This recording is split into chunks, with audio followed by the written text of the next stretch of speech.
notre Dieu. Je vous salue, chers amis, en cette matinée de percée où nous croyons qu'il y a un message qui va vous propulser encore vers l'avant.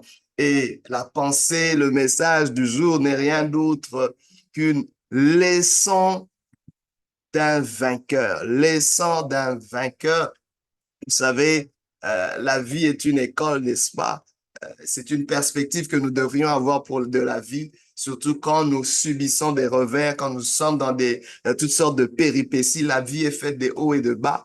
Mais si vous vous mettez pas à l'école de la vie, il y a quelque chose que vous pouvez manquer. Mais il existe une école de vainqueur. Il y a une leçon qu'on reçoit pour la victoire et c'est celle-ci en particulier. Vous savez, les gens ne sont pas vraiment affectés par ce qui leur arrive. Les gens ne sont pas vraiment affectés par ce qui leur arrive. Ce qui vous arrive n'est pas ce qui vous tue.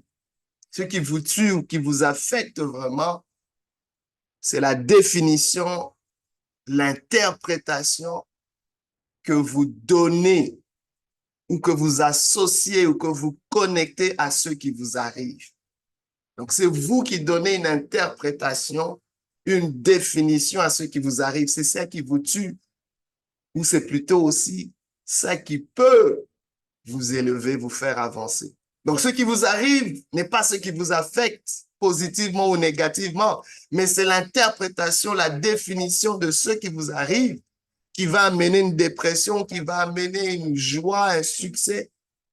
Peu importe, mais la décision est la vôtre.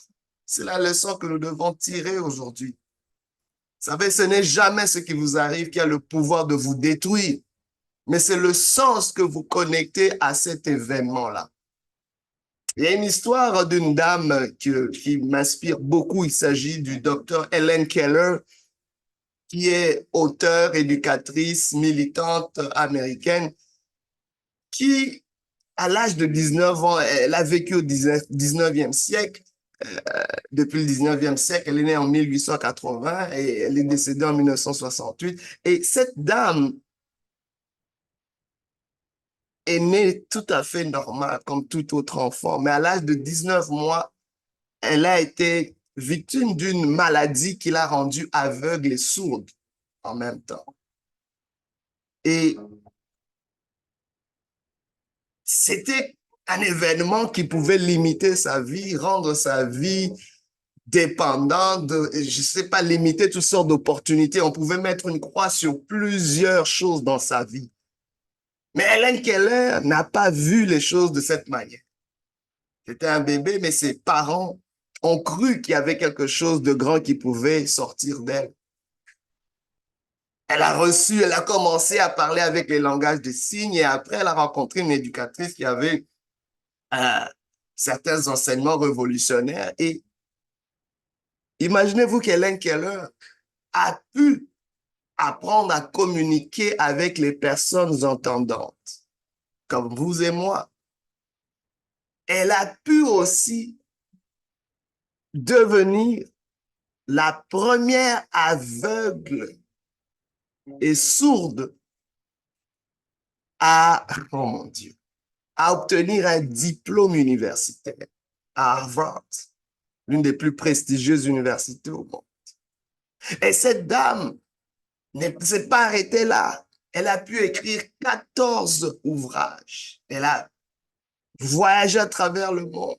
Elle a milité pour la cause des femmes. Quelqu'un qui a complètement compris que ce qui lui était arrivé à l'âge de 19 mois n'était qu'un événement, mais c'était sa définition de cette situation qui allait déterminer le sort de sa vie. Aujourd'hui, c'est une inspiration. Elle a voyagé à travers le monde. Elle a dit une chose pendant qu'on l'a interviewée par un journaliste qui lui demande, ça doit être quelque chose de terrible de ne pas avoir la vue. Comment vous le vivez? Elle a souri en disant, c'est une chose plus atroce que de ne pas avoir de vision. Oh, c'était une visionnaire. Elle avait peut-être pas la vue, mais elle avait une vision différente de la vie. Oh, c'est la leçon d'un vainqueur. Je ne sais pas quelle est la vision que tu as de la vie. Peut-être ce que tu vois présentement n'apporte pas grand-chose ou te cause de la douleur. Mais cette douleur vient de la vision que tu as de la chose, de l'interprétation que tu as de la chose. C'est quelque chose de très important que nous devons saisir. Il y a des événements auxquels tu as donné une signification. Il y a certains événements, certaines situations que tu as étiquetées comme étant une oppression, un échec, une faiblesse pour toi. Mais est-ce que c'est seulement la seule définition que tu peux donner à ces choses? Qu'arriverait-il si tu donnais une interprétation différente à cet événement? Un événement est un événement jusqu'à ce qu'on y associe une signification. Et cet événement prend tout un autre tournant. Il y a des gens qui ont vécu les pires atrocités, mais qui ont rebondi, qui ont fait de ces atrocités un tremplin pour aller vers l'avant, pour aller vers le sommet. Hélène Keller fait partie de ces personnes-là. Aujourd'hui, les vainqueurs ont une leçon pour toi et moi. Vous savez, l'art de réconforter, de donner des conseils sont puissants, car elles changent notre perception de ce qui nous arrive. C'est pour ça que vous êtes encouragés une fois que vous êtes reconfortés ou conseillés. C'est-à-dire, on vient simplement faire une nouvelle lecture. On nous encourage à faire une réelle lecture de ce que nous vivons. Par exemple, le fait de perdre un emploi, de perdre un être cher, d'avoir de faibles résultats sur vos efforts, peuvent être interprétés différemment pour nous donner plus d'espoir, pour nous amener plus loin. Lorsque vous apprenez ce principe, vous serez capable de rire malgré la tempête. Au milieu de la tempête, vous riez, vous dansez. Au milieu de la tempête, vous dites, non, c'est une saison, même si elle est hors saison. Les Saintes Écritures nous donnent l'image de quelqu'un qui est heureux. Il dit la personne qui est heureuse dans le psaume chapitre 1er, versets 2 à 3. On dit que cette personne trouve son plaisir dans la loi de l'Éternel et qu'il la médite jour et nuit. En fait, cette loi lui permet d'avoir une autre interprétation de ce qui lui arrive. Regardez, la Bible ajoute en disant, il est comme un arbre planté près d'un courant d'eau qui donne son fruit en sa saison et dont le feuillage ne se flétrit point. Tout ce qu'il fait lui réussit. Je me suis posé une question. Quand un arbre ne produit pas, en fait, quand un arbre n'est pas dans sa saison et qu'il ne produit pas de fruits, qu'est-ce qui se passe dans la vie de l'arbre? Et j'ai réalisé, quand l'arbre n'est pas dans sa saison de fruits, ou dans sa saison de productivité, ou dans sa saison de résultat, l'arbre est aussi dans une saison. C'est une saison de développement.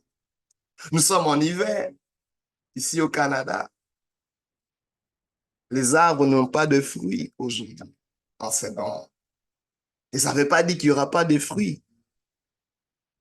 Les arbres, on peut dire qu'ils sont hors saison. Et peut-être votre vie aussi est hors saison. Vous ne produisez pas. Mais laissez-moi vous dire, l'or en dehors de la saison, c'est aussi une saison. C'est dans cette saison que vous êtes peut-être en train d'accumuler des réserves, que vous êtes en train de vous fortifier. Quelle est l'interprétation que vous donnez à cette saison? Quand j'entends les fermiers, de la perspective d'un fermier, l'hiver est tout aussi important que l'été. Oui, ils vont récolter, ils vont faire de grandes récoltes en été, mais l'hiver est important parce que pendant l'hiver, la terre est en train d'acquérir, d'accumuler, de faire des réserves d'eau. Cette eau, cette neige qui est transformée en eau est en train d'irriguer la terre, qui est en train de préparer la terre pour les semailles au printemps afin qu'en été, la récolte soit abondante. Ils comptent sur ça. Je ne sais pas comment tu interprètes la saison dans laquelle tu vis présentement. Reçois cette leçon et avance, monte. Il y a un rendez-vous qui t'est donné au sommet. Il y a une espérance pour toi. Si tu es encore en vie, Donne une signification à ta vie. Reçois une signification supérieure à ta vie. Il y a des cartes qui t'ont été données. Tu te dis, il y a peut-être quelqu'un, l'image que j'ai, c'est quelqu'un qui joue au jeu de cartes et il se dit, j'ai reçu des mauvaises cartes, je peux pas gagner. Avec quoi? Qu'est-ce que je peux faire avec ces cartes? Wow. Tout dépend comment tu vois ces cartes. Tout dépend comment tu les joues. Le plus important, c'est pas les cartes que tu as reçues. Le plus important, c'est ce que tu apprends des cartes que tu as reçues. C'est comment tu agences ces choses, la vision que tu as. Très important. Saisissez cela. Leçon d'un vainqueur. Aujourd'hui, que cette leçon puisse pénétrer dans nos cœurs. Car la violation de ce principe